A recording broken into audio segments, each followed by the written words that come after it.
Ano ba ang magandang epekto sa atin ng dilig? Pero bago yan, kung ikaw ay baguhan pa lamang dito sa bahay ko, sana makapag-follow o subscribe ka sa akin para ma-update ka sa mga nakaka-L kong mga videos na ina-upload dito. So para sa akin guys, ang epekto ng dilig is parang sa halaman lang. Kapag nadidiligan ang halaman, gumaganda ang pagtubo niya. At saka nagiging maganda rin yung dahon niya, yung bulaklak niya. So kapag ang bulaklak na yan or ang halaman na yan walang dilig, syempre namamatay, 'di ba? Or di kaya pumapangit yung ng dahon niya, yung tubo niya hindi unhealthy. So ganun din sa tao kapag kawalan dilig. Kumbaga nakakapanghina ng katawan at nakaka-stress at nakaka-haggard tignan sa atin. Unlike kasi kapag bastante ka sa dilig, nagiging blooming ka. Gaya ko. Kasi bastante ako sa dilig, kaya nagiging blooming ako, nagiging maganda yung skin ko.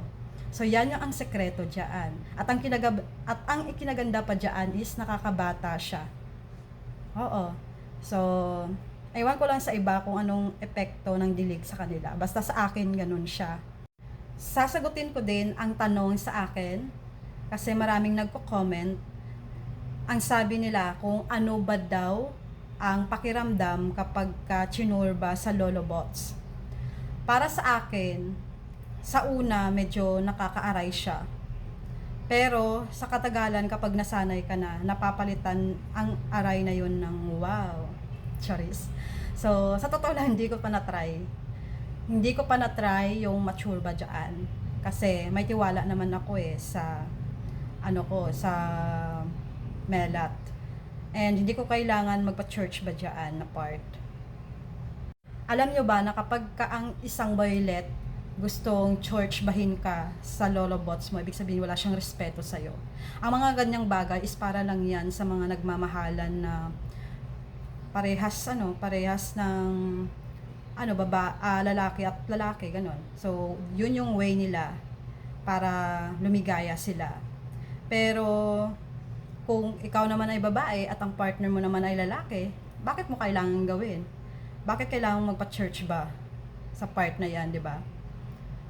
Ibig sabihin lang nun, hindi ka talaga nire-respeto ng isang lalaki. Ang turing niya sa'yo, anong tingin niya sa'yo? Bakla, hindi ka naman bakla. Para lang naman sa mga bakla yung mga ganon. And wala tayong magagawa, hindi natin sila pwedeng i-judge kasi yun yung way nila para lumigaya sila and para maging matatag pa yung relasyon nila. Kasi tao lang naman tayo, hindi tayo perfect. Lahat tayo nagkakamali. Lahat tayo may mga desisyon na hindi tama. And sa mga desisyon na yon, may mga matututunan tayo. And doon sa nagtanong kung okay lang ba daw magpa-church ba sa lolobots, why not try para ikaw mismo yung makakaalam kung anong pakiramdam. Para hindi ka na magtanong sa iba, 'di ba? Mag-explore ka para naman madagdagan yung kaalaman mo pagdating sa mga ganyan. Ako kasi hindi ko naman alam kasi hindi ko naman na-try. Kaya hindi ko masasagot 'yan. Pero dahil sa generation natin ngayon, syempre nag-o-observe naman tayo, no? May mga ibang tao na nakatry na ng ganyan. Yun na nga ang sabi nila sa una, aray daw. Pero sa katagalan, mawawala naman daw, mapapalitan naman daw ng yung aray na yun. Mapapalitan daw ng sarap. So, alam naman natin na sa mga boylet, para sa kanila, gusto nila yun. Kasi nga, masikip. Diba? Ewan ko ba dito sa mga ibang mga boylet na to na mga nagre-reklamo. Kumbaga, bago kasi kayo minsan magreklamo na, ayun na nga, wang-wang. Try nyo din tanungin ang sarili nyo kung malaki ba. Kung malaki ba yung batuta na meron kayo. Kung malaki ba si Junjun nyo. Kasi kung maliit, wala kang karapatang magreklamo. Hindi nyo pwedeng isisi sa isang babae yon na dahil wang-wang siya. No, hindi kayo dapat pwedeng magraso ng ganon.